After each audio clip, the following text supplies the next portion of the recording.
And I will say, I have never had more fun in my entire banking career as I'm having right now.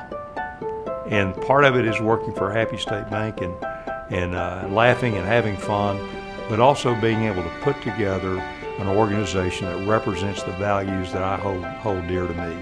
And that is family first, community, and my job. And the folks that we've associated with at the bank all feel the same way.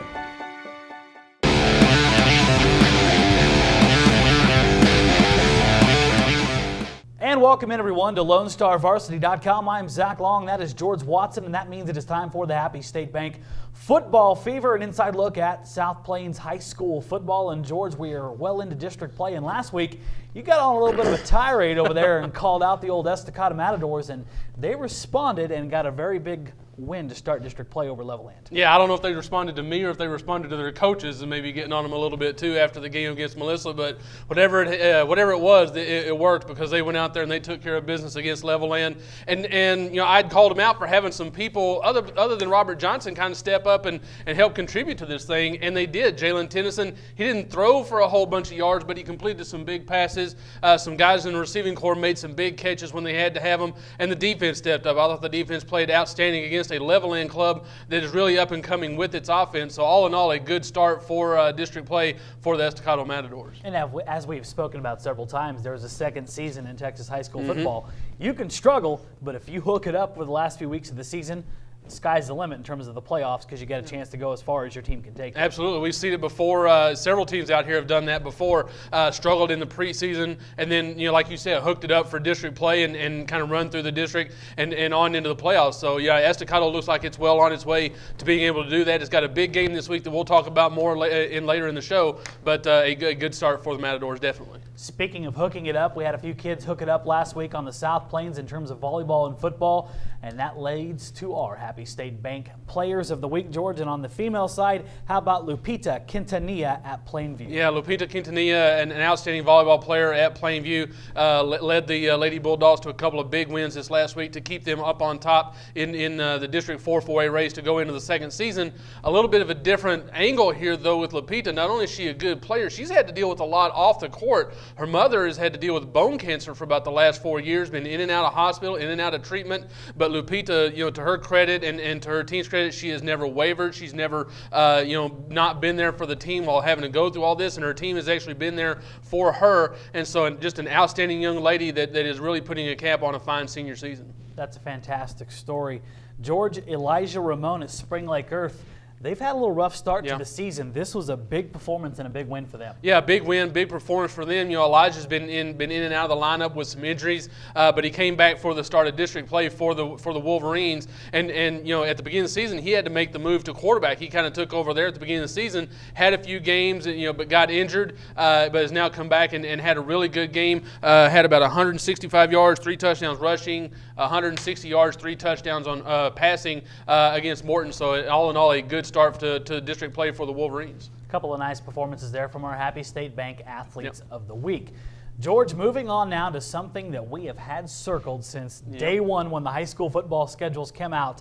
They both stayed healthy, and that is set up this week, what we have kind of called around the office, running back Armageddon. How about Estacado and Robert Johnson versus Shallow Water and Jarrett Black? Yeah, it's the matchup that we've all been waiting for, the one that we all felt like we were a little bit cheated out of last year due to Robert Johnson's unfortunate injury. But, you know, like you said, they've both stayed healthy. They've both come back with a vengeance. Jarrett's put together a great senior season. Robert has come back to form. So, yeah, now we've got this big matchup Friday night over at Shallow Water. 2 of the top running backs in Class 3A in the state. Jarrett Black's got 1,385 yards, 18 touchdowns, averaging 238 yards a game, 11.2 yards a carry. He's averaging a first down every time he touches the ball. But then on the other side, you got Robert Johnson, 1,500 yards, 17 touchdowns. He's averaging 9.9 yards a carry and 250 yards a game. So it's there's no secret when you watch film on these two teams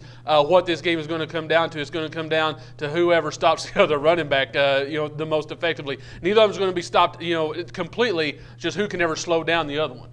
George, almost 3,000 yards of rushing between these two. And the thing that blows my mind is I've seen them play a few times this year. You know, sometimes defenses go into a prevent mode to prevent the pass. You almost have to play a prevent defense against these two running backs, because if they get past the first level and your linebackers have sucked too far in, they're done. They're done. They're to the house. They're done, and that's the problem that defensive coordinators have. I mean, defensive coordinators look at the film on these guys, and it's not hard to figure out what they got to do. They got to put 8, 9 in the box to stop these guys. But you're right. At the same time, that's a gamble, because if they get to that second level, there's no safety to help bring them down. And really, quite honestly, the way these guys run, a safety is probably not going to bring them down one-on-one most times. You go in soft against these two, they embarrass you. They embarrass you. And they may hurt you. Yeah, not kids. Not only can they run over you, but they'll make you look silly. They'll leave you lying on the ground, wondering where they went. And so, it's a quite a conundrum for defensive coordinators. So somebody else has got to step up and figure out how to make a play on these guys. Nobody's been able to do it so far. If you do not have anything to do Friday night in Lubbock, Texas, or the surrounding area, get in your car and make the journey to Shallow Water, Texas. This is one of those special events we don't get every year, and this is something we've been waiting for. Two of the finest running backs in the state of Texas against each other. You will not be disappointed, George, will they, if they make the drive up there? You will not be sorry watching this game. I guarantee you it's going to be an outstanding football game between two of the top backs in the state, and two guys who, quite honestly, will end up playing Division I football this time next season. And you'll have to excuse us for being a little bit hyper-focused on that matchup. We've been kind of jazzed about it for weeks. There are some other good games, though, on the South Plains. George, let's get into our Pick 5. Let's start first in LISD. How about Abilene visiting Coronado? That is a Thursday night game. Thursday night game out at Lowry Field. An interesting game for Coronado. I mean, they're sitting there at 0-4 in district play. They've got to start finding a way to get some wins somewhere. And normally you would say, well, it ain't going to come with Abilene. Abilene is just traditionally too good. This is a different Abilene squad. This is an Abilene squad that's only got one win on the year. That one win did come in district, but it's a team that's been young. It's kind of had to start over. It's been an atypical year for Steve Warren and Abilene. So it's a game that Coronado can win if they can find some defense. Their defense has struggled the last few weeks, and so they've got to be able to find some defense, not give up 50 points a game. If they can do that, I think they've got a chance, but I just haven't seen it yet, so I'm going to stick with Abilene in this one until Coronado shows me that they're going to be able to stop somebody on a consistent basis. George, the New Deal Lions, you mentioned earlier in an episode, if they're going to get beat, maybe the best chance is against Hale Center. That's who we have this week in a district matchup. Yeah, that game's this weekend up at Jeffries Field and Hale Center. And the reason Hale Center can give New Deal fits is because they have the offense to be able to move the football effectively with the passing game. Lane Rossi and his bevy of receivers, the two Garcias, Cannon, Needham, just a bunch of guys that he can throw to. But we also saw New Deal be able to handle that kind of defense against Slayton. And so if New Deal's defense comes out, plays again, I think they'll be able to take care of it. This might be a little bit of a closer game than normal, but I'm going to stick with the Lions to go 8-0, on this one. George Cooper with an important district matchup against Seminole. Yeah, a Seminole team that we talked about at the beginning of the season that has struggled. It's got some youth. It just doesn't have a lot of the talent that it's had in the past. And credit Cooper for what Coach Max Catwinkle has done. Maybe right now the front runner for Coach of the Year in the All City for being able to turn that team back into a playoff contender in just one season, and doing so with a high-powered offense. They stopped Andrews last week. I see no reason why Cooper won't go to Seminole and pick up a win in this one. George, a lot of intriguing storylines when Idalou visits Denver City. Yeah, I remember writing one time, I said, hey, don't ever bet against a Johnny Taylor coached football team. Well, it still goes for Idalou. It doesn't matter who's coaching that team the way they go. However, this could be the week to go against Idalou, because of the way Denver City is playing, both offense, defense, the weapons they have. They're sitting there at 6-0. This is basically where the district championship is going to come down to right here between these two teams. Given that it's in Denver City, I like the way the Mustangs are playing. I'm going to go against what I normally say, go with the Mustangs in Denver City on this one. And speaking of Taylors, who's the coach at Denver City? Yeah, Steve Taylor. Which is Johnny Taylor's brother. So you're not really going against a Taylor you're not really going against a Taylor coach football team in this one. Well, you're going. I said never go against a Johnny Taylor coach. I guess the same right now can be said for a Steve Taylor coach team. There you go. And last but not least in our Pick 5, the one we were gushing over earlier, Estacado at Shallow Water. Yeah, it's we've talked about before how this thing has features two of the top running backs, and I said it's going to come down to whichever team can slow the other one down. It's also going to come down to whichever team can do things outside of their running game. Whichever team can have some consistency in the passing game. Right now, that's shallow water with Wes McCutcheon and his receivers. They've just been more consistent than Jalen Tennyson and the Estacado receivers. And given that it's at home, I'm going to go with shallow water in this one. I don't think the Mustangs are going to get tripped up in this one. Should be a fun one to go watch indeed. Yep. George, that moves us on to the Old Happy State Bank game of the week, and two teams that just love each other so much.